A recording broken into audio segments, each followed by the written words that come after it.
Tole barattoota qaqaalii baga nagaan gara Aliyi Science YouTube channelitti nagaan dhuftanii har'as kaarkulamii haaraa biology kutaa 11 boqonnaa 5 waa'ee sirna qaama namaa irratti tutorialii partii arfaffaa afaan oromootiin qabadhee isinii dhiyaadheera. So our today's tutorial is on new curriculum biology grade 11 unit 5 the human body system tutorial part 4 in Afan Oromo. So don't forget like, subscribe gochun indagatina asuma like, subscribe gochun wanta ngadi like sudafi akka simbira dhaqabu taasisa. So let us start our today tutorial part 4. So also don't forget barat hiriyota keessanifis share gochun indagatina tutorial keenya guyyaadha tutorial part arfaffaa ajal qabnu. Unit 5 is the human body system. Boqonnaa 5 waa'ee sirna qaama namaati.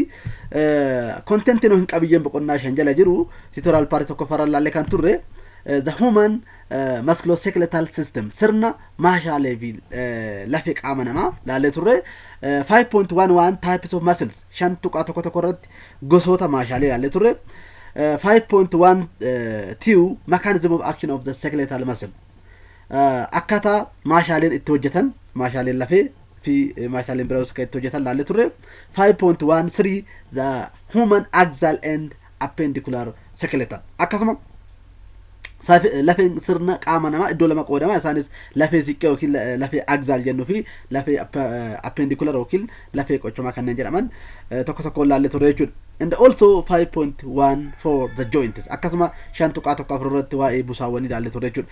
Akkasuma tutorial part 2 keessatti yeroo darbe kan laalle 5.2 about reproductive system sirna wal hormaata namaa laalle turre jechuudha. Akkasuma 5.21 human reproductive system that for male and female akkasuma shan tuqaa lama tokko irratti caasaalee sirna wal hormaata dhiiraa fi caasaalee wal hormaata qaama wal hormaata dubaraa laalle turre jechuudha. 5.22 gametogenesis adeemsa oomisha sanyii kolmaaf dhala walumaa galatti gametogenesis kan jedhamus laalle turre jechuudha. 5.22 positive and negative feedback to the control of menstrual cycle sirna marsaa laguu keessatti positive and negative feedback hin jiru isaan kunis maal akka ta'e tokko laalle turre jechuudha. Akka tutorial part 3 keenya yeroo darbe keessa laalle 5.23 fertilization and pregnancy shan tuqaa lama sadi irratti waa'ee fertilization fi waa'ee ulfaa laalle turre jechuudha. 5.24 mechanism of action of contraceptive akkasuma shan tuqaa lama afur irratti maloota ittisa da'umsaas laalle turre jechuudha.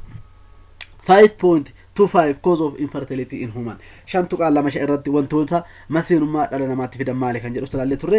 5.251 cause of infertility in men shan tuqaa lama shan tokko irratti wantoonni maseenummaa dubartoota fidan maali kan jedhu laalle turre. 5.252 infertility in men akkasuma maseenummaa dhiiraa maali kan jedhu laalle turre jechuudha. Har'a kan laalle tutorial part 4 keenya guyyaa har'aa keessatti 5.26 major sexual transmitted infection in Ethiopia shan tuqaa lama guyyaa har'aa keessa kan laallu dhukkuboota karaa walqunnamtii saalaatiin daddarban dhukkuboota gurguddoo karaa walqunnamtii saalaatiin daddarban Itoophiyaa keessatti kan jedhu ilaallaa jechuudha. Isaanis bacterial infection isaanis dhukkuboota bacteriaan daddarban viral infection disease akkasuma dhukkuboota vaayirasiidhaan daddarban parasite infection disease akkasuma dhukkuboota protozoaadhaan daddarban 5.28 epidemiology of sexually transmitted infection in Ethiopia akkasuma haalli dhukkuboota Itoophiyaa dhukkuboota walqunnamtii saalaatiin daddarba Itoophiyaa keessatti sadarkaan isaanii irra jiran epidemiology isaanii maal akka fakkaatus tutorial keenya guyyaa har'aa keessa akka laallu ta'a jechuudha. And also tutorial keenya yeroo dhufu keessatti tutorial part 5 keessa akka laallu family plan harmful traditional practice wantoota miidhaa fidan yookiin gochoota duudhaa kanneen jennuun jechuudha. Akkasuma karoora maatii family planning isallee ilaalla. 5.41 risk of related to lack of family planning rakkoowwan karoorri maatii dhabamuudhaan dhufan maal kan jedhu ilaalla jechuudha. 5.42 family planning action karoorri maatii kun akkamitti hojii irra akka oolutti ilaalla. 5.43 family planning service faayidaan karoora maatii maali kan jedhu ilaalla. Akkasuma substance abuse yookiin wantoota araara nama qabsiisan fayyadamu fakkeenyaaf 5.51 effect of using alcohol rakkoon yookiin dhiibbaan alkoolii dhuguu fayyadamuun qabu maali akkasuma alkoolii qorichoota garaagaraa caatii qama'uu kanaabis wantoota garaagaraa sabistoota garaagaraa fayyadamuun kun ulfa hin barbaachifne fiduu keessattis gaheen qabu maali akkasuma effect of alcohol using dhiibbaan alkoolii fayyadamuu qabu maali kan jedhu sillaallaa jechuudha and also 5.52 effect of chewing chat dhiibbaa caatiin qama'uu qabanis maali akka ta'e sillaallaa 5.53 effect of drug use qorichoota garaagaraa yeroo dheeraa fayyadamuunis dhiibbaan isaanii maali akka ta'e side effect isaanii maali akka ta'e sillaallaa jechuudha unit 5 repercussions with asar akkasuma gaafilee boqonnaa shanii deebii isaanii wajjin tutorial part 5 keenya keessatti yeroo dhiyoo qabannee kan dhufnu ta'a har'a kan laallu major sexually transmitted infection in Ethiopia and epidemiology of sexually transmitted infection kan jedhu laalla so let us start our tutorial part 4 tutorial kenya guyyaadha tutorial part arfaffaa haa jalqabnu 5.26 the major sexually transmitted infections in Ethiopia shantuqa lama jaarratti dhukkuboota karaa walqunnamtii saalaatiin daddarban dhukkuboota gurguddoo karaa walqunnamtii saalaatiin daddarban Itoophiyaa keessatti maal fakkaatu kan jedhu ilaallu sexually transmitted infections are communicable disease primarily transmitted through sexual contact from sick person to healthy person dhukkuboota walqunnamtii saalaatiin daddarban kanneen jennuun dhukkuboota daddarboodha jechuudha isaanis jalqaban kan daddarban karaa walqunnamtii saalaatiin jechuudha isaanis nama dhukkubsataarraa gara nama fayyaatti darbu jechuudha 5.2 61 types of sexually transmitted infection and prevention akkasuma lama tuqa shan tuqa lama jaa tokko irratti gosoota dhukkubaatii fi akkamitti akka namarraa nama daddarbanii fi akkamitti akka ittisni isaanii maali kan jedhu haalaallu tokko tokkoon more than 20 types of sexually transmitted infections or disease to spread through unprotected sexual intercourse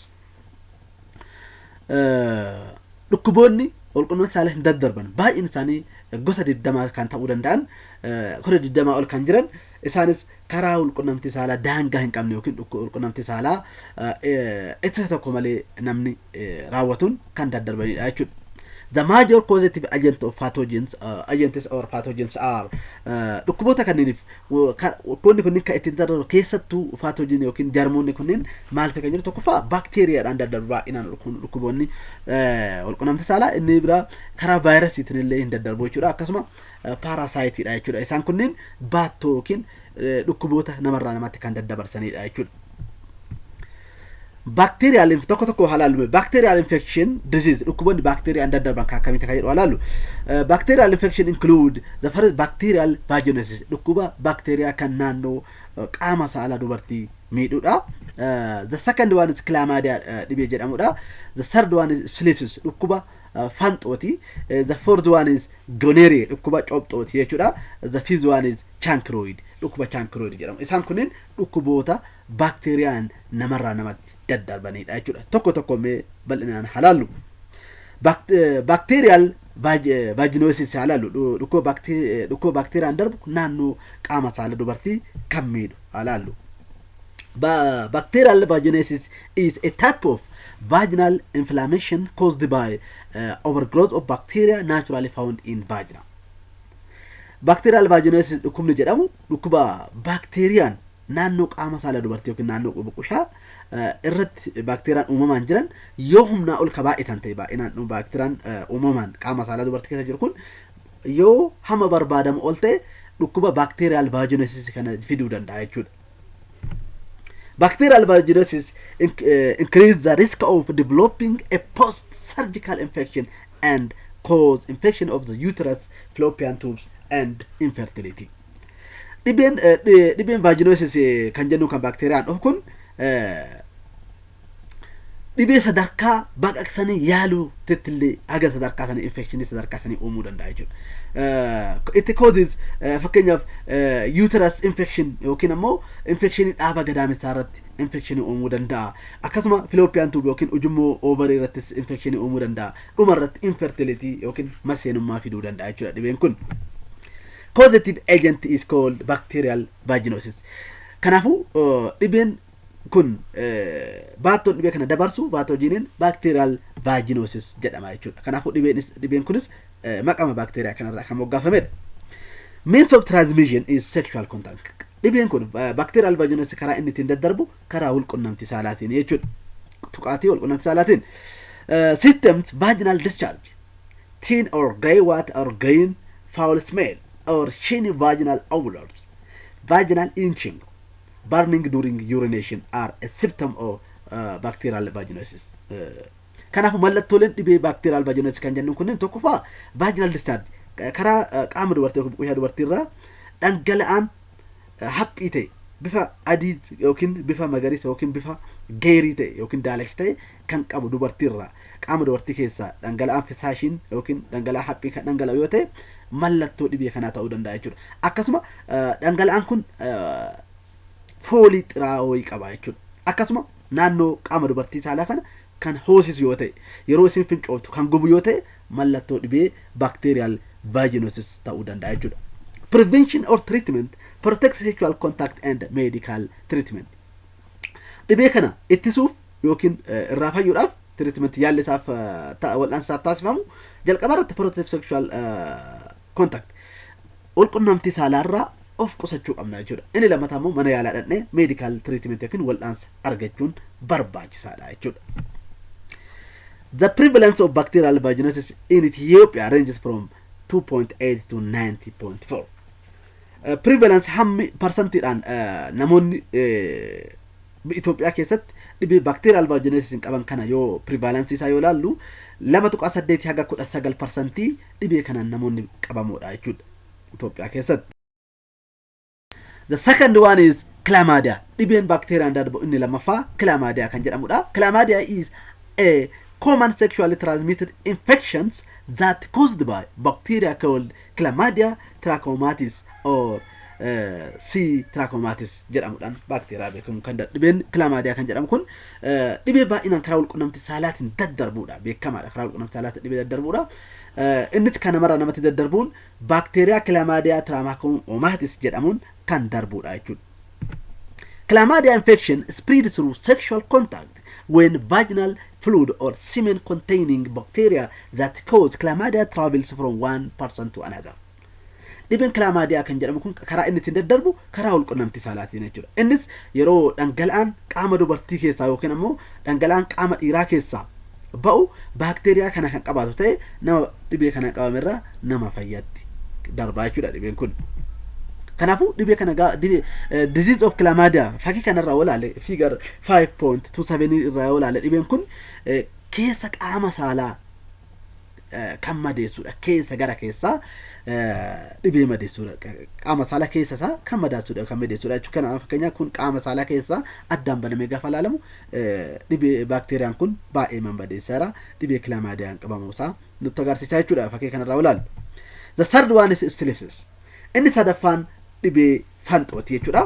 Syphilis is a life-threatening disease that affects the brain, nervous system, eye, heart, several other organs, and develop through 4 stages of the symptom. Dhibeen fanxoo dhibee lubbuu namaas ajjeesuu danda'udha. Jalqaba irratti dhibeen kun sammuu namaa, sirna narbii, ija namaa, onnee namaa akkasuma qaamota biroo qaama keenyaa hundasaa miidhaa jechuudha jalqaba irratti. Ergasii ammoo dhibeen kun garuu akkasitti sadarkaa kana hunda miidhee nama ajjeesuudhaaf stage 4 yookiin sadarkaa mallattoo 4 keessa darbaa jechuudha.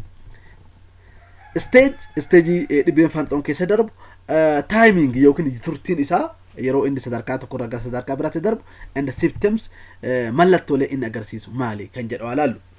Primary sadarkaa tokkoffaa irratti yeroon isaa namni walqunnamtii saalaa raawwatee dhibeen kun nama fayyaarra yeroo isatti darbu torbee 3 from 3 to 4 weeks after exposure torbee 3 haga 4 booda mallattoo inni agarsiisu maalidha? Formation of non-inch and painless chancres on genital skin and mucosa. Dhibeen kun mallattoo akka cittoo kan qaama irratti shif jedhee mul'ata jechuudha. Torbee 3 haga 4 jedhutti mallattoo inni agarsiisu. Secondary Syphilis sadarkaa lammaffaa irratti torbii afurii aga 8 jidduutti after 4 to 8 weeks after appearance of primary cancer erga mallattoon sadarkaa tokkoffaa mul'ate booda rash on hand and soles on feet harka irratti wanta akka bishaan gugguuree ol bahuu isaa mul'ata jechuudha wanta akka cittoo baay'atee bakka tokkotti shib jedhee kan mul'atu argina jechuudha sadarkaan itti aanu latent syphilis yookiin sadarkaa isa sadaffaa jennuun early 1 year after infection namni tokko dhibee fanxootiin qabame hoggaa tokko booda kan jiru latent syphilis kan jennuun kuni later after hoggaa tokko booda immoo hoggaa tokko booda no symptoms and aseptic sadarkaa kanarratti mallattoo tokko illee hin qabaatu jechuudha. Again sadarkaa arfaffaa irratti immoo for stage arfaffaa yookiin tertiary or late syphilis kan jennuun hoggaa tokko haga hoggaa 10 jidduutti kan jirudha jechuudha. From 1 to 10 years after infection namni tokko dhibee kanaan qabame hoggaa tokko haga hoggaa 10 kan jidduu kan jiru late syphilis yookiin tertiary stage kan jennuun jechuudha. So sadarkaa kanarratti mallattoon yookiin symptom in agarsiisu gametes lesion cardiovascular syphilis late neurological complication mallattoon agarsiisu namni qaama isaa irratti mallattoon garagaraa mul'achuudha jechuudha. Mallattoon garagaraa namni kun dhibee kanaan qabamuusaa kan agarsiisu mallattoon garagaraa mul'achuudha. Causative agent dhibee syphilis yookiin dhibee fanxoo kan dabarsu bacteria Trichomoniasis pallidum jedhamuudhaan daddarbaa jechuudha. Means of transmission karaan syphilis yookiin fanxoo inni darbu karaa walqunnamtii saalaatiini. Symptoms yookiin mallattooleen isaa maali kan jedhume bal'ina haalaallu. From source around the genitals, anus, rectum or muzzle tend to last 3 to 6 weeks, appearing non-empty rash, rough, brownish red spot on the palm of the hands, and also source of the feet, lesion of the mucous membrane and the mouth and vaginal and also anus. Kanaafuu naannoo torbee sadii yaga jaajiddu afaan nama hadhaawaa ni hadhaawaa jechuudha namni dhibee fanxootiin qabame mallattoo isaa tokko kana inni bira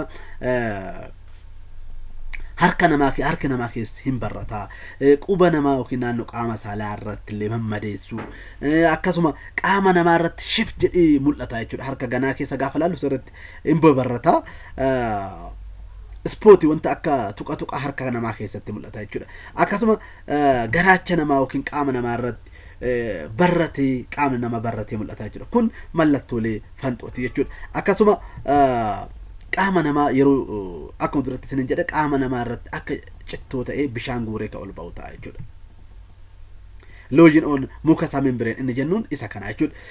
The other is swollen lymph node, hair loss, headache, weight loss, muscle fatigue, fever that is appear around 21 days after infection. Akkasuma mallattooleen biraa immoo limfonni hiddoonni limfii dhidhiita'uu, rifeensi qaama irraa bubuqqa'uu, dhukkubbiin mataa hammaachuu, ulfaatiin qaama baay'ee gadi bu'uu, maashaaleen sirriitti hojjechuu dhabuu fi ho'i humnaa olii sirriitti qaama ho'isuu gaafa guyyaa 21 irraa gaafa inni qabame irraa guyyaa 21 booda ho'i qaama sirriitti dabaluun kunneenis mallattoo fanxooti jechuudha. Prevention and treatment protect sexual contact medical treatment. Dhibee fanxoo irraa namni yaalamuudha namni fayyuudhaaf tokkoffaa walqunnamtii saalaa irraa of qusachuu qaba. Akkasuma mana yaalaa dhaqee wal'aansa fudhachuun yookiin yaalamuun baay'ee barbaachisaadha jechuudha. Kana ta'uu baannaan ni du'a jechuudha. Yaalamu taanaan namni dhibee kanaan qabame jedhe du'uu danda'a waan ta'eef jechuudha. Kanaafuu du'uun duratti dafanii mana yaalaa dhaqanii mallattoo sadarkaa tokkoffaa irratti yoo argan dafanii yaalamuun baay'ee barbaachisaadha jechuudha. The fourth dhibeen inni arfaffaan kan baakteeriyaan darbu gonorrhea yookiin dhibee xobxoo kan jennuuni jechuudha. Gonorrhea is an infection disease of a bacterium Neisseria gonorrhea. Dhibeen xobxoo yookiin gonorrhea dhibee namarraa nama daddarbu ta'e innis bacteria Neisseria gonorrhea bacteria jedhamuun kan daddarbudha jechuudha. It is highly contagious and can lead to life-threatening complication if not well treated. Dhibeen kun baay'ee hamaadha namni yoo dhibee kanaan qabame irraa dafee hin yaalamne yoo ta'e mana yaalaa dhaqee yaalamne yoo ta'e sadarkaa du'aatti geessuu danda'a jechuudha. Its transmission is through touch of an infected area of the body, thrives in warm, most part of the body, vagina, penis, mouth, rectum, and eye.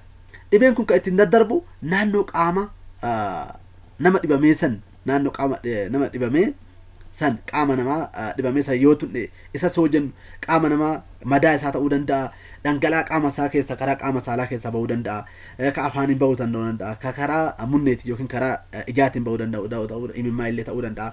Dhangala'aa qaama nama dhibee kanaan qabame dhangala'aa kamiyyuu yoo tunne dhibeen coophxoo nama dhibeerraa nama fayyatti darbuu danda'a jechuudha. It is spread through sexual contact. Inni namarraa kan daddarbu baay'inaan karaa wal qunnamtii saadhaatiin jechuudha. Causative agent bacteria Neisseria gonorrhea. Kanaafuu baattoon dhibee kana dhibee coophxoo kana yookiin gonorrhea daddabarsitu Neisseria gonorrhea bacteria jedhamudha jechuudha. Means of transmission spread by sexual contact. Karaa inni ittiin daddarbamu karaa wal qunnamtii saalaatiin jechuudha baay'inaan. Symptoms: painful urination and abnormal discharge from the penis or vagina. Mallattoon isaa yeroo fincaan nama dhukkubuu, dhangala'aan karaa qaama qunxurroo yookiin karaa buqushaarraa kan dhangala'aa wayii kan ba'u yoo ta'e mallattoo dhibee coophxoo ta'uu danda'a jechuudha. In men experience testicular pain and women experience pain in lower stomach. Dhibeen coophxoo kuni namoonni experience kan godhanii muuxannoo akkamii qabaatu namoonni dhibee kana qaban cinaan yoo dhiira ta'e cinaan isaanii cidhaan qunxurroo gara gadiitti argamu ni dhukkubaa jechuudha. Yoo dubara taate immoo handhuuraa gadi kan ishee dhukkuboota garaachisee handhuuraa gadi sirri gadi argisee kan dhukkuboo ta'e mallattoo dhibee kanaa ta'uu qaba jechuudha. Kanaafuu mana yaalaa dhaqanii mallattoo akkasii ofirra argan mana yaalaa dhaqanii ilaalamuun baay'ee barbaachisaadha. In some case gonorrhea has no symptom. Keesii tokko keessatti dhibeen coophxoo yookiin gonorrhea kun mallattoo hin qabu. Kanaafuu namni fayyaanis of ilaalchisuun barbaachisaadha jechuudha. So disease of gonorrhea kun dhibee coophxoo fakkii kanarraa gaafa laalle qaama keenya keessatti paartilee inni miidhu abdominal pain, dubara keessatti abdominal pain yookiin garaachi dhukkubuu fa'a gara garaacha pain yeroo wal qunnamtii saalaa gara garaa gadi yookiin gara handhuuraa gadi kan dhukkubu yoo ta'e mallattoo dhibee kanaa ta'uu danda'a. Vaginal discharge and bleeding. Akkasuma qaamarraa dhangala'aan ba'uu fi yeroodhaa yerootti qaamni dubartii kan dhiigu yoo ta'e qaama dubartii yookiin qaama walhormaa dubartii keessaa dhiigni kan dhangala'u yoo ta'e mallattoo dhibee kanaa ta'uu qaba, of ilaalchisuu qabdi jechuudha. Inni biraa immoo infected kidney dhiira keessatti ilaalle kalee miidha dhibeen kun kalee miidha. Akkasuma urinary tract infection ujummoolee fincaanii irrattis dhiibbaa ni geessisa. Akkasuma burning and sensation urination yeroo fincaa'an gubaatiin akka itti dhagamu godha. Inflammation of the penis qaamni dhiiraa kun qunxurroon akka inflammatory akka mammadaa'u gochuu danda'a. Swollen testicles akkasuma cidhaan akka dhidhiitamus godhuu danda'a. Discharge from the penis akkasuma dhangala'aan qunxurroo dhiiraa irraa kan dhangala'ee gara alaatti ba'uu ta'e kunniin mallattoo dhibee gonorrhea yookiin dhibee coophxoo jennaani jechuudha. Prevention and treatment. Protect sexual contact and medical treatment. Akkaataan itti ittisnuu fi dhibee kanarraa itti yaalamnu tokkoffaa walqunnamtii saalaa dhiisuudha jechuudha. Ofirraa gaafa walqunnamtii saalaa namni hin goone ofirraa ittisee preventary godheera. Treatmentiin ammoo medical treatment mana yaalaa dhaqee ol dhaanamuun barbaachisaadha jechuudha. The other is the fifth one is Chancroid. Dhibeen bacteria daddarbu inni shanaffaan Chancroid jedhama. Chancroid is a curable sexually transmitted disease caused by infection of bacterial species Haemophilus duceri. Chancroid dhibeen jennuun kun ammoo dhibee namni mana yaalaa dhaqee irraa fayyuu danda'anidha. Akkasuma yeroon boodas nama dhiisuu kan danda'udha. Innis bacteria Haemophilus duceri jedhamuun dhibee daddarbuudha jechuudha. Chancroid is highly contagious, painful, necrotizing genital angular accompanied by indigenous lymphoadenopathy. dhibeen chancroid kan jennuun kun naannoo qaama saalaa dhibee mammadeessuudha jechuudha. Baay'ee nama dhukkubsiisuu danda'a. Kanaafuu gubaatiillee qabaachuu danda'a jechuudha. Kanaaf namni yookaan hooqu ta'e lymphnopathy lee fiduu danda'a jechuudha. Fakkii kanarra olaalle disease of chancroidiin haala kanaan mammadeessa. Kun amma iddoon kun iddoo madaa'eedha. Bacteria kanatu madeessa jechuudha. Akkasuma inni kun iddoo qaama saalaati. Inni kun naannoo qaama saalaati. Inni kanaafuu naannoo qaama saalaa dhibee mammadeessu dhibee bacteriaan dhufu chancroid dhibee jedhamudha jechuudha. The second one is viral infections disease. Inni lammaffaa dhibee daddarbaa vaayirasiidhaan daddarbuudha. Vaayirasiidhaan kanneen daddarban tokkoffaa dhibee genital herpes kan jedhamanidha. Inni lammaffaa genital warts jedhamu. Inni sadaffaan immoo Molluscum contagiosum dhibee jedhamudha. Inni arfaffaa human immunodeficiency virus yookiin HIV dhibee jedhamudha. Inni shanaffaan Hepatitis B jedhama jechuudha. Dhibeen kunniin shanan dhibee vaayirasiidhaan nama dhibee kanaan qabamerraa nama fayyatti kanneen daddarbanidha. Genital herpes yoo ilaalle, genital herpes is a sexually transmitted infection caused by two types of herpes simplex virus or HSV. Dhibeen vaayirasiidhaan darbu genital herpes kan jedhamu kun karaa walqunnamtii saalaatiin kan daddarbuudha. Innis gosa herpes vaayirasii gosa lamaan kan daddarbuudha. These are HSV1 and HSV2. Human simplex virus 1, HSV1, is a virus that affects the mouth and spreads through saliva and herpes related to sore around the mouth. Dhibeen HSV1 yookiin human simplex virus kan jennuun kun dhibee naannoo afaan namaa dhibee miidhuudha. Innis kan daddarbu gorora afaan namaa keessaa nama dhibameetiin gorora afaan nama dhibameerraa gara nama fayyaatti darbuu danda'a jechuudha. Kunis afaan namaa keessatti herbisiin kun afaan namaa akka dhangaggaa'u gochuu danda'a jechuudha. Inni lammaffaa human simplex virus 2 inni jedhamudha. Yookiin HSV2 affect genital, anal and mouth and it is transmitted through sexual intercourse. Inni lammaffaa kun ammoo human simplex virus 2 kan jennuun kun naannoo inni naannoo qaama saalaa simmiidha, naannoo munnee namaa akkasuma afaan namaatti simmiidha. Inni kan daddarbuun akkasuma karaa walqunnamtii saalaatiin jechuudha. Akka walkeessan banne human simplex virus 1 karaa gorora namaatiin yookiin karaa gorora namaatiin nama dhibamaa fayyaa darba. Garuu human simplex virus 2 kan jennuun ammoo karaa walqunnamtii saalaatiin daddarba jechuudha. The second one is genital warts dhibee jedhamudha. Genital warts kan jennuun ammoo are a sexually transmitted infection caused by human papilloma virus or HPV. Dhibeen genital warts kan jennuun kun karaa walqunnamtii saalaatiin kan darbu yoo ta'u, innis vaayirasii human papilloma virus jedhamuun namarraa namatti daddarba jechuudha. They can cause pain, discomfort and itching. Isaanis mallattoo isaan namarratti agarsiisan tokkoffaa akka namni dhukkubsatu, akka ittiin tolle, akka namni of jibbu jechuudha. Discomfort ni godhu, itching akkasuma akka qaamni namaa hoosessus ni godhu jechuudha. The human papilloma virus is a group of viruses that affect the skin, mucosa membrane, thorax, cervix, anus and mouth. Dhibeen genital warts yookiin human papilloma virus in darbu kun gosa vaayirasii kan naannoo qaama namaa, gogaa qaama namaa, membreenii gogaa qaama namaa, gongiraa yookiin throat kan jennuun, cervix akkasuma balbala gadaamessaa, munnee fi akkasuma afaan namaa irratti dhiibbaa guddaa kan geessisanidha jechuudha. It increases the risk of cervical and throat cancer and spreads through sex. Keessattuu balbala gadaamessaa akka kaansariin qabuun godhu, akkasuma gongiraan namaa yookiin kokkeen namaa akka dhibee kaansariitiin qabaman sirriitti dhibee uumuu yookiin fiduu danda'udha jechuudha. Innis karaa walqunnamtii saalaatiin darba. So mallattoon isaa kana fakkaata jechuudha. Disease of human papilloma virus gaafa laallu mallattoon inni agarsiisu qaama namaa irratti waan akkanaati. Harka namaa kanarra laaltanii arguu dandeessu.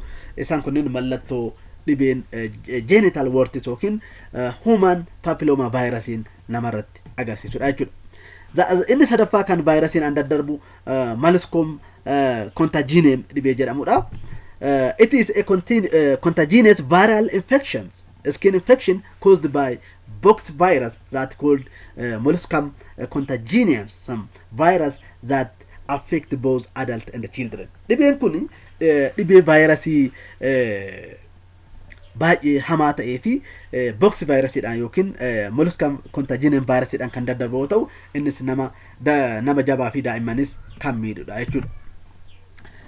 Causative agent is Molluscum contagiosum virus. Dhibeen kun baattoon dhibee kana Molluscum contagiosum virus jedhama. Means of transmission by skin to skin contact. Dhibeen kun ammoo kan ittiin daddarbu wal tuqaatii gogaa qaama namaatiin namarraa namatti daddarbaa jechuudha. Symptoms small around bump and also incident on the skin disappearing soon. Dhibeen kun mallattoo wanta shif jedhee qaama namarratti ol baba'u waan kurfaa xixiqqaa wayii qaama namarratti ol ba'u yoo ta'u innis yeroon booda baduu danda'a jechuudha. Fakkeenyaaf daa'ima kana yoo ilaalle qaama isaa irratti shif jedhee irratti ol ba'eedha. Kunniin mallattoo dhibee Molluscum contagiosum dhibee jedhamudha jechuudha. Mallattoo isaati. Prevention and treatment protect self-hygiene. Dhibee kanarraa ittifamuuf ammoo namni maal gochuu qaba? Ittisuu fi irraa wal'aanamuuf qulqullina qaamaa isaa gaafa eeggate dhibee kanarraa bilisa ba'a yookiin irraa fayyaa jechuudha. The other is human immunodeficiency virus or HIV. Inni arfaffaan kan dhibeen vaayirasiin daddarbu human immunodeficiency virus dhibee yookiin HIV dhibee jedhamudha. Human immunodeficiency virus is a virus that attack human immune system cell that fight against body infection. Dhibeen HIV yookiin human immunodeficiency virus kan jennu kun dhibee sirna ittisa qaamaa yookiin sirna immune systemii namaa dhibee miidhuudha. Innis sirna ittisa qaamaa kun qaama namaarraa ittisa dhibee kan ta'an vaayirasiin ammoo warroota ittisa dhibee ta'an kanneen immune systemii kanneen kan barbadeessudha jechuudha. HIV makes person vulnerable to other infection and disease. Dhibeen HIV gaafa immune sirna ittisa qaamaa yookiin immune systemii kana fight yookiin attack godhe namni dhibee biraatiif akka saaxilamu godha jechuudha. Without treatment, HIV infection advance in stage, getting worse over time, gradually destroy immune system and eventually cause acquired immunodeficiency syndrome or AIDS. Dhibeen HIV gaafa nama qabe namni dafee wal'aansan argatu yookiin ammoo dhibee umrii dheeressu hin fudhatu qoricha dhibee umrii dheeressu hin fudhatu yoo ta'e dhibee isa irraa umrii nama dheeressu hin fudhatu yoo ta'e sadarkaa hamaa sadarkaa sirna ittisa qaamaa guutuun keessaa dhabamuutitti gahuu danda'a jechuudha. Inni kun ammoo sadarkaa irra gaafa ga'e HIV'n sadarkaa cimaa irra gaafa ga'e dhibee AIDS ta'utti dhibee AIDS jedhamutti jijjiirama jechuudha. Human immunodeficiency virus or HIV belong to a class virus called retrovirus. HIV'n gareen vaayirasii inni keessatti argamu retrovirus jedhamuudhaan garee beekamudha. It attack a specific type of immune system cell called CD4 helper cell or T cell and ribosome Golgi apparatus endoplasmic reticular organelles. Keessattuu dhibeen HIV kun vaayirasiin kun keessattuu specifically kan inni keessan adda godhee kan inni miidhu sirna ittisa qaamaa keessaa CD4 helper cell yookiin T seelota jedhaman ni miidha. Akkasuma raibosomoota miidha. Golgi apparatus miidha. Akkasuma endoplasmic reticulum organelles jedhaman tokko tokkoon ni miidha jechuudha. HIV weakens body, makes body harder to fight off infection and destroys. HIV'n kanaafuu qaamni namaa dhibee biraa akka ofirraa ittisuu hin dandeenye akka dhibee biraa ofirraa ittisuudhaaf akka itti ulfaatu godha jechuudha. Maaliif gaafa ittisa qaama isaa keessa jalaa barbadeessa HIV'n namni dhibee biraa ofirraa fight gochuu yookiin dhibee biraa irraa dandamachuu hin danda'u jechuudha. Maaliif madiinummaan qaama isaa immune systemiin HIV'dhaan jalaa waan barbaadaa'eef jechuudha. There are 3 stages of HIV infection. Dhibeen HIV kun sadarkaalee sadi qabaa jira. Sadarkaalee miidhaa geessu sadi jira. Isaanis inni jalqaba acute HIV infection. Sadarkaa cimaa HIV'n sadarkaa cimaa HIV'n yeroo jalqabaa irratti nama irratti mul'isuudha. Inni lammaa chronic HIV infection. Inni lammaffaa immoo dhukkuba HIV sadarkaa yookiin yeroo dheeraa keessatti namarraan ga'uudha. Inni sadaffaan AIDSdha. Inni sadarkaa du'atti nama geessuudha jechuudha. Sadarkaa sadaffaa kun mee tokko tokko na laallu. Acute HIV infections is the earliest stage of 2 to 4 weeks after infection, and people show flu-like symptoms such as fever, headache, and rash. Kanaafuu namni tokko HIV dhaan gaafa jalqabu jalqaba HIV qaama seenu acute HIV infection sadarkaa jedhamurra seenaa jechuudha. Inni kun sadarkaa torbee 2 haga torbee 4 erga namni tokko HIV qaama isaa seenee booda torbee 2 haga torbee 4 sadarkaa jiruudha. Inni mallattoon yeroo kanatti agarsiisu ho'a, dhukkubbii mataa fi akkasuma qaama isaa irratti shib jedhee mul'achuun mallattoolee jalqaba yookiin acute HIV infection sadarkaa jedhamanidha jechuudha. At this stage HIV multiply rapidly and spread through the body. HIV sadarkaa acute irratti yeroo HIV vaayirasoonni sirriitti itti wal horanii fi akkasuma itti baay'isanii fi qaama keessa itti faca'anidha jechuudha. The virus attack and destroys the infection fighting CD4 cells or CD4 T lymphocyte of the immune system. Kanaafuu sadarkaa kanarratti vaayirasoon sadarkaa acute HIV infection kanarratti sadarkaa acute jennuun kanarratti CD4 cell kanneen jedhaman destroy godhu yookiin attack godhu jechuudha yookiin ni barbaadeessu jechuudha. Inni lammaffaa chronic HIV infection. Inni sadarkaa lammaffaa sadarkaa yeroo turtii dheeraa keessa HIV'n dhiibbaa inni geessisuudha. It is the second stage from 1 to 7 years.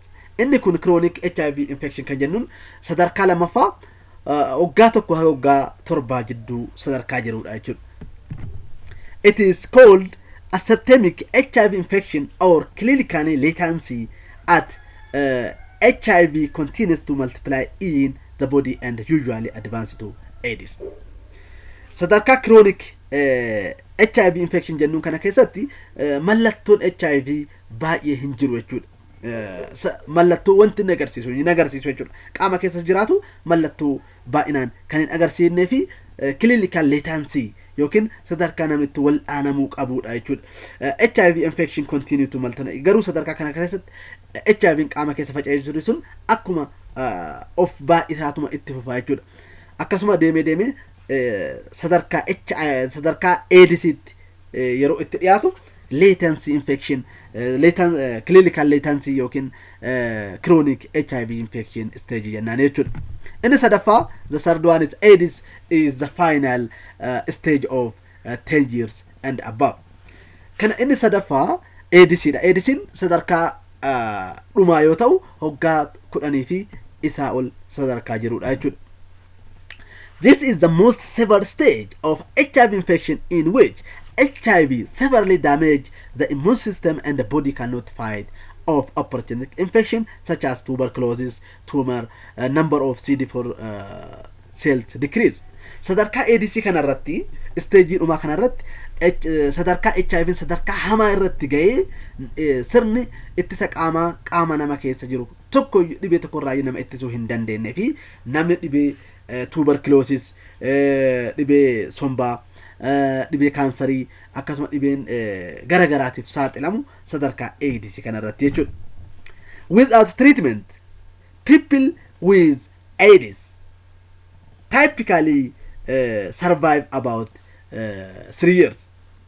Namni sadarkaa AIDS irra gahe yookiin sadarkaa AIDS tajijjiiramu isaa gaafa beekame yaala wal'aansa kan hin argatu yoo ta'e sadarkaa turtii inni lubbuudhaan lafa kanarra jiraatu AIDS erga jijjiiramee booda waggaa 3 qofaadha jechuudha. Kanaafuu fakkii kanarra ilaaluu dandeenya.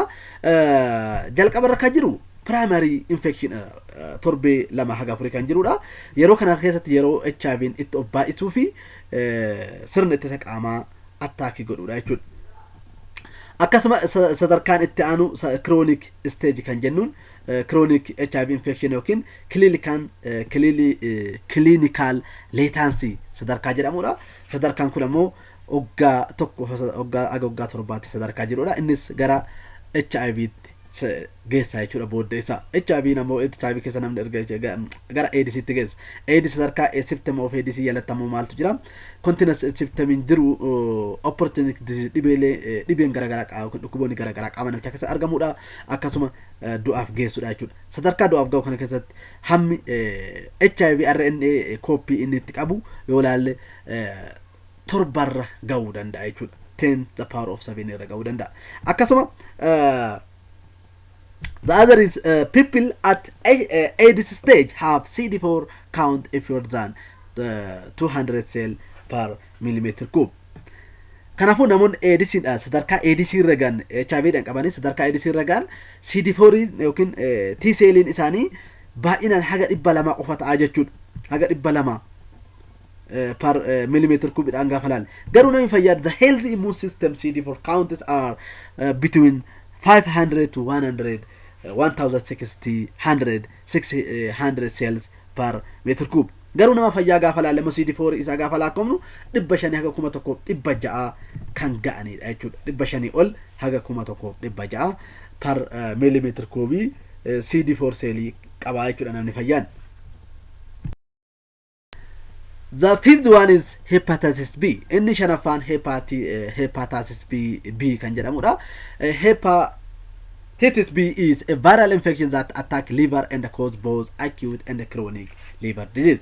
Dhibeen hepatitis B gannuun kun dhibee vaayirasiin daddarbuudha. Innis tiruu qaama namaa kan barbadeessu yookiin kan miidhu yoo ta'u, innis sadarkaa hamaatii fi sadarkaa umrii dheeraa keessatti dhibee dhiibbaa tiruurraan ga'u jenne iddoo lama qoonnee ilaaluu dandeenya jechuudha. One person is infected with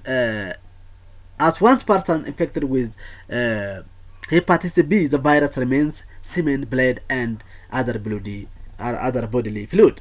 Namni tokko yoo dhibee hepatitis B dhaan dhibame vaayirasiin dhangala'aa spermii yookiin semen mi'oo isaa keessatti ni argama. Dhibeen vaayirasiin tiru kun yookiin hepatitis B kan jennuun kun akkasuma dhiiga keessatti akkasuma dhangala'aa qaama isaa keessatti vaayirasiin kun ni argama jechuudha.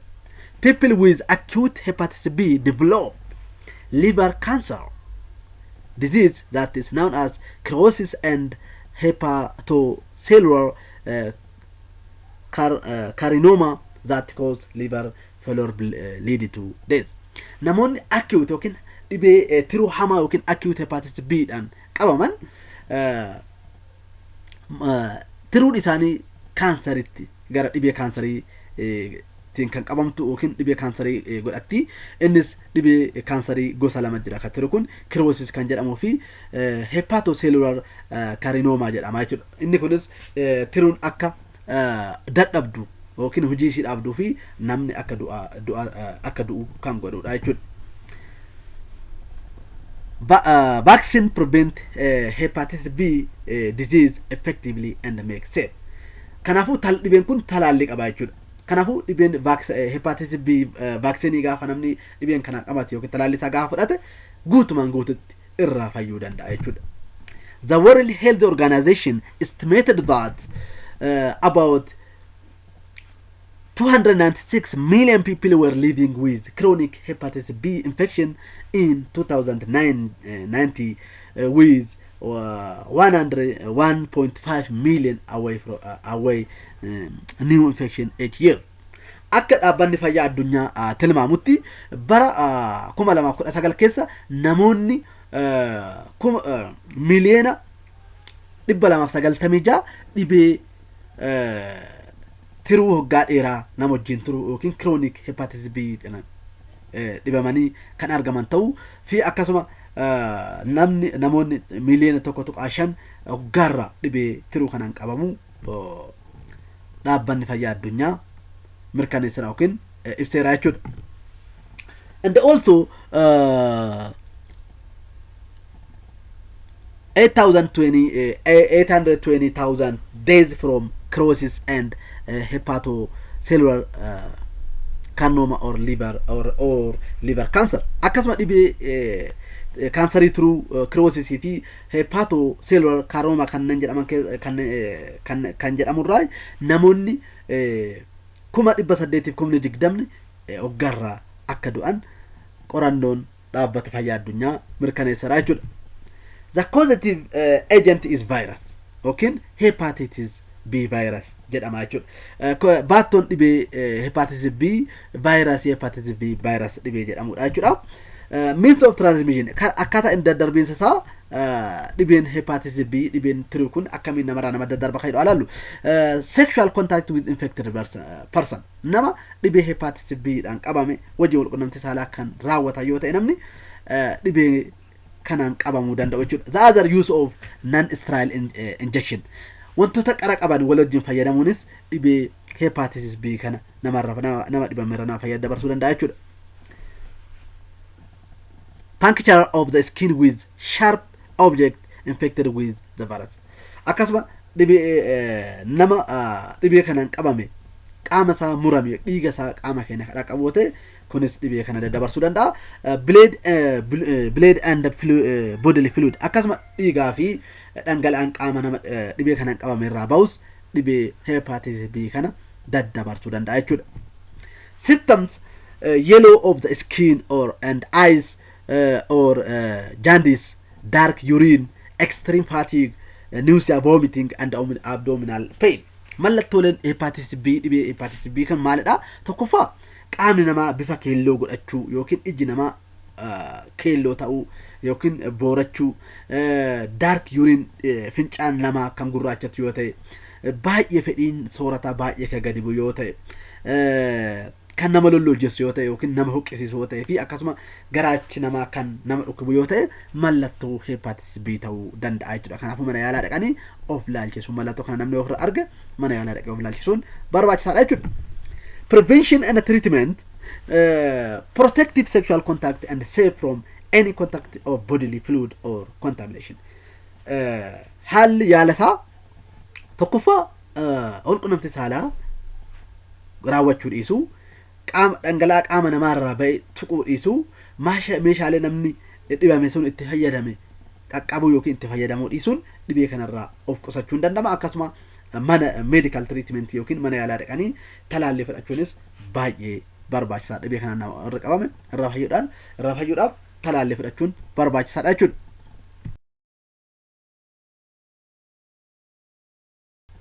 The third one is parasite or protozoan infection disease. Inni sadaffaa dhukkuboota parasite yookiin protozoaadhaan daddarbanidha jechuudha. Dhukkuboonni protozoaan daddarban yookiin parasite daddarban are herpes or pubic lice, Trichomoniasis and Scabies dhibee jedhaman dhibee protozoaadhaan yookiin parasiteedhaan daddarban jechuudha. Tokko tokko halaallume. Crepes or pubic lice. Crepes are a pubic lice attaching to pubic hair and sometimes affect the hair on the armpit, moustache, and breast, eyelash, and eyebrow. Okay, parasitiin kun parasitii naannoo qaama saalaa rifeensa qaama saalaa jiru irratti keessa galuudhaan gara qaama saalaa gadi hodhamee qaama saalaatti maxxanee dhiiga namaa kan xuuxu, akkasuma naannoo rifeensa nyaara ijaa, akkasuma libsituu ijaa nyaara isaanii jala galanii kanneen dhiibbaa geessisan yookiin rifeensa san jalatti dhokatanii qaamarraan dhiibbaa ga'anidha jechuudha. Pubic lice spread through close physical and sexual contact, are transmitted by shared towels and bed layers. Dhibeen herpes yookiin pubic lice kan jennuun kun namoonni wal qunnamtii saalaa yookiin immoo tuqaatii qaama wal tuqaniin illee daddarbuu danda'a. Karaa wal qunnamtii saalaa namni wal tuqa waan ta'eef karaa isaa illee daddarbuu danda'a. Akkasuma meeshaalee garaagaraa wal wajjin fayyadamuu yookiin algaa tokkorra wajjin buluunis daddarbuu danda'a jechuudha. Kanaafuu pubic lice kan jennu raammoon kun parasitiin kun namarraa namatti karaa kontaktii karaa tuqaatiin akkasuma karaa yeroo walqunnamtii saalaas dardarma naannoo inni miidhu naannoo rifeensi jiru qaama namaarra naannoo rifeensi jiru keessattuu naannoo qaama saalaa iddoo laaftuu itti maxxanuudhaan dhiiga namaa kan dhugu yookiin kan mammadeessuu danda'udha jechuudha. The second one is Trichomoniasis. Lammaffaan Trichomoniasis is a common sexually transmitted infection caused by parasite Trichomonas vaginalis. Dhibeen kun dhibee karaa walqunnamtii saalaatiin daddarbu yoo ta'u innis parasite Trichomonas vaginalis parasite jedhamuun kan daddarbudha jechuudha. Innis gaafa laallu fakkiin isaa kana fakkaata. Causative agents Trichomonas vaginalis. Kanaafuu baattoon dhibee kana Trichomonas vaginalis jedhama. Means of transmission sexual contact. Karaa inni ittiin daddarbu karaa walqunnamtii saalaatiin jechuudha. Symptoms mallattooleen Trichomoniasis qabu tokkoffaa in humans large amount of ethine often foul smelling discharge from the vagina which is might be clear white gray yellow green or genital redness burning itching pain of the urination or sex discomfort over lower stomach area. Mallattoon dubartii keessatti mallattoon dhibeen Trichomoniasis kun agarsiisu dubartii yoo taate dhangala'aan foolii qabu yookiin dhangala'aan foolii qabu qaama isii keessaa dhangala'aan haphii bifa adiisaa ta'u bifa daalachaa bifa keelloo yookiin bifa magariisaa kan qabu yoo kan dhangala'u yoo ta'e mallattoo dhibee Trichomoniasis ta'uu danda'a. Akkasuma naannoon qaama saalaa kan diimatu yoo ta'e kan gubu yoo ta'e kan hoosisu yoo ta'e yeroo fincooftuu fi yeroo walqunnamtii saalaa dubartii kan dhukkubu yoo ta'e naannoo garaachi gara gadii dhukkubbii kan itti agarsiisu kan itti mul'isu yookiin ammoo kan itti hin tolle yookiin ammoo haala mijataa kan of jibbisiisu yoo ta'e mallattoo dhibee Trichomoniasis ta'uu danda'a. In men, itching or irritation of the inside of the penis, burning with urination and after ejaculation, discharge from the penis also is a symptom in the male. Akkasuma dhiira keessatti dhiira yoo ta'e mallattoon Trichomoniasis kan mul'isu keessi qunxurroo hoosisuu nyanyaatu yeroo inni fincaa'u keessi qunxurroo isaa kan gubu yoo ta'e yeroo inni isparmii dhangalaase booda keessi qunxurroo kan gubatu yoo ta'e akkasuma dhangala'aan bifa daalachaa isaa ta'u bifa garagaraa qunxurroo isaa keessaa kan yaa'u yoo ta'e mallattoo dhibee Trichomoniasis ta'uu danda'a jechuudha. Prevention and treatment protect sexual contact and medical treatment. Kanaafuu dhibee kana ofirraa ittisuudhaaf walqunnamtii saalaa irraa qusachuun barbaachisaadha. Akkasuma mana yaalaa dhaqanii akka tasaa dhibeen kun mallattoon kun yoo namarra kan mul'atu ta'e mana yaalaa dhaqanii laalamuun baay'ee barbaachisaadha jechuudha. Fi mana yaalaa dhaqanii dawaa argachuun ni danda'ama jechuudha. Inni sadaffaan Scabies isa nuuni parasited kan darbudha. Scabies are contagious skin disease that develop due to mite. Dhibeen kun dhibee gogaa namaa irratti dhibee hamaa ta'edha yookiin dhibee gogaa namaa miidhudha yookiin gogaa namaa irratti shifshif jedhee kan mul'isudha. Disease of scabies kan jennu raammoo ishee kanadha jechuudha. Qaama namaa irra baatee gaafa ishee wannaa jettu dhibee kana namatti fidde jechuudha. Scabies spread from person to person through direct contact to skin and contact. Dhibeen kun kan darbu scabies kan jennuun kallattiin namni gogaan qaama nama tokko gogaa qaama biraa hin tuqa yoo ta'e nama dhibamee sun qaama nama fayyaa yoo tuqe gogaa nama tokko irraa gara dhima dhibamaarraa gara nama fayyaatti darbiti jechuudha. It can also be spread by using clothes, sheets, towel or furniture that has touched by infected person skin. Akkasuma wantoota namni dhibamaan dhibee kanaan qabame tuqe uffata isaa ta'u meeshaalee garagaraa kan inni itti fayyadame uffata illee yoo ta'e akkasuma farnicharii yookiin wantoota meeshaalee mana keessa itti fayyadamnu isaa ta'u akkasuma mana fincaanii keessatti meeshaalee inni itti harkaan tuqe namni fayyaan dhaqe yoo tuqe dhibeen kun itti darbuu danda'a jechuudha. Scabies is considered as sexually transmitted infection because it often spread during sexual contact. Dhibeen kun dhibee walqunnamtii saalaatiin darbu jedhamees ni amanama. Sababni isaas yeroo walqunnamtii saalaa qaamni namaa wal tuquuf karaa isaaniinis hin daddaba waan ta'eef karaa walqunnamtii saalaatiin dhibee daddarbu jedhamee fudhatama jechuudha. 5.28 Epidemiology of sexually transmitted infection in Ethiopia. حال دبين والقناة سالات تدربان إثيوبيا كيسات مال فكاتا صدر كان إنساني كان جرو على epidemiology is the study of the transmissions, cautions, outbreak, surveillance, monitoring the disease, application of this study of to control and treatment of the disease. All ما قالت واي دبي قراتون صدر كان دبي رجلو جباسون دبي واي دبي رتسرت قرانو جيسو كتو أشوفي والآنون epidemiology جنان يقولوا ما قالت. Epidemiology is the of sexually transmitted infection is systematic study of sexually transmitted infection, identifying and understanding the cause, symptom and ways of transmission. كنافو epidemiology ركوبات القنم تسالة وجنو سرنا واي ركوبات القنم تسالات تدربو كم قرأتو إنس كرا كمين تدربو ملتو نساني مالي أكملت والأنا مندد ما كان جرو كان أدباسو لا يشلو epidemiology of sexually transmitted infection كان جنجتو. Even though there is a little information on the incidence and the prevalence of sexually transmitted infection in Ethiopia, that problem sexually transmitted infection is generally believed to similar to the other developing countries.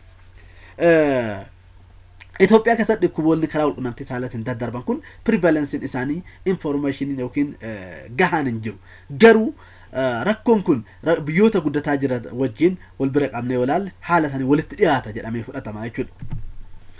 About 1.4 million people are infected with sexually transmitted every day.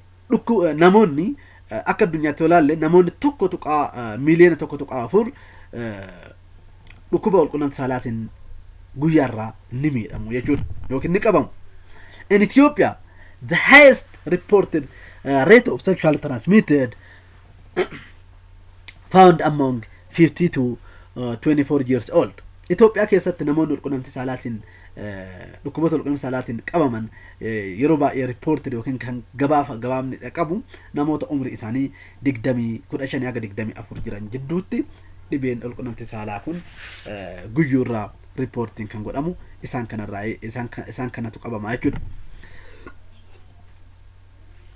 5.2 أيضا risk of sexually transmitted infection epidemic in Ethiopia. ركولين ركوبات القنام تسالاتين epidemic Ethiopia كيسا كان ننجران ركولين إسان في دمالي كان يرى على risk of sexually transmitted infection endemic include كان أقول Ethiopia كيسا تريبيلين القنام تسالاتين دادران ركول إسان في دمالي كان يرى على anyone who sexually active risk are dangerous exposure to sexually transmitted infection or disease. نمتوكو والقنام تسالات بائس أكان توته ركو كن دبيله يكون والقنام تسالات دردر بنيف جل كبرت ميت أما كان دو إسال أشود factor that may increase that risk include كان أفو factorون يمكن وانتون ركو كنا دبلو دندان يمكن والكاسو دندان مال في عدالو having unprotected sex والقنام تسالا يرو راوتان والقنام تسالا اتسهن كامنه راوتشودان دبين كون أكا بابا يتو God actually having sex with infected partner who is not wearing latex condom significantly increase the risk of getting an sexually transmitted infection. كان أفهم نمتكو نبت إبا ما تكو جين قافل قنام تسالا راوتو كندومي هراوة نقول أتيوتي حال مسالبان دبي كنا أبا مودان actually improper and inconsistent use of condom can also increase risk. أكاسما يرو كندومي يرو قنام تسالا كندومي حالة سريتين كان يفايدا من يوتيز كونس أول قنام دبي أول قنام تسالا تندرب أكاد دبلو good attitude having sex contact with multiple partner أكاسما نموت بقى يوجين أول قنام تسالا راوتشونس دبوتا دبيلي أول قنام تسالا تندربانيف كرابانا attitude. The more people you have sexual contact with, the greater your risk. Can I put Namito call on Sala, Namoto, Bayo Giora, Akasmo, Bainan, the Bill on Salative, Bainan Satalamudan. I should having history of sexually transmitted infection. Akasmo, Namitoko, history isa yookiin nama dubdubeen isa namoota wajjin yookiin dhibee walqunnamtii saalaatiin daddarban qabaatu kan qabaatu ta'e having one sexually transmitted infection make it much easier for other sexually transmitted infection to taken hold. Akkasuma namni tokko dhibee walqunnamtii saalaatiin al takka yoo qabame kan biraa illee qabamuun salphata jechuudha. Maaliif itti baay'ee of qusachuu dhiisa maaliif qaraa qabame jedhee waa yaaduuf jechuudha. Sirrii miti garuu being forced to engage in sexual activity nama tokko walqunnamtii saalaa akka inni raawwatu itti jajjabeessuun nis akka dhukkuboota walqunnamtii saalaa akka babal'atu godha jechuudha. Dealing with rape or assault is difficult, but it's important to see doctor as soon as possible to receive screening, treatment, and emotional support. Akkasuma namni tokko akka tasaa dhibba namaatti walqunnamtii saalaa kan raawwatu yoo ta'e hatantamaan mana yaalaa dhaqee doktora mariisisee of laalchisuu fi yaalamuu fi akkasuma gorsa argachuun barbaachisaadha jechuudha.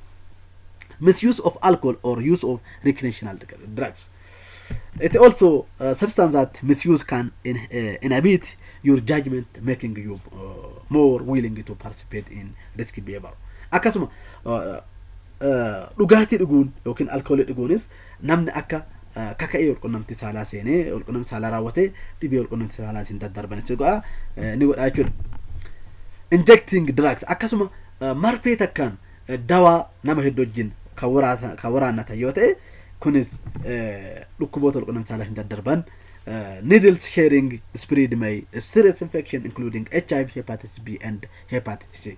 Kanaafuu namni tokko marfee takka wal wajjin share godhate yookiin wal wajjin dawaa kan itti waraannatu ta'e dhukkuboota akka HIV, dhukkuboota turuu kanneen akka Hepatitis B, Hepatitis C jedhaman saaxilamuu danda'a jechuudha yookiin qabamuu danda'a. Being young have a new sexually transmitted infections occur in people between age of 15 and 24. Akkasuma sadarkaa dargaggummaa keessa jiraachuunis dhukkuboota walqunnamtii saalaatiin darban nama saaxiluu danda'a. Kanaafuu sadarkaa kanarra ijoolleen jirtan sirriitti of eeggachuun walqunnamtii saalaa raawwachuu dhiisuun akkasuma wantoota qara qaban nama wajjin fayyadamuu dhiisuun baay'ee barbaachisaadha jechuudha. Thank you for watching this video. Don't forget like, subscribe, share, comment Aliyi YouTube channel. Waan dhaggeeffataniif guddaa galatooma. Yeroo itti aanu tutorial itti aanu qabadhe hanga dhufutti tutorial part 5 qabadhe hanga dhufutti yeroo gaarii isin haa ta'u. If you have any question or suggestion or comment, please write under comment. Yeroo itti aanu hanga tutorial part 5 qabadhe dhufutti yeroo gaarii isin haa ta'u. Akkasuma warri like subscribe godhin like subscribe gochuun akkasuma hiriyoota keessaniif share godhaa. Gaafii yoo qabaattan karaa commentii na barreessaa. Yeroo gaarii isin haa ta'u. Yeroo itti aanu hanga dhufutti yeroo qo'annaa gaarii isin haa ta'u. Thank you galatooma. Thank you again.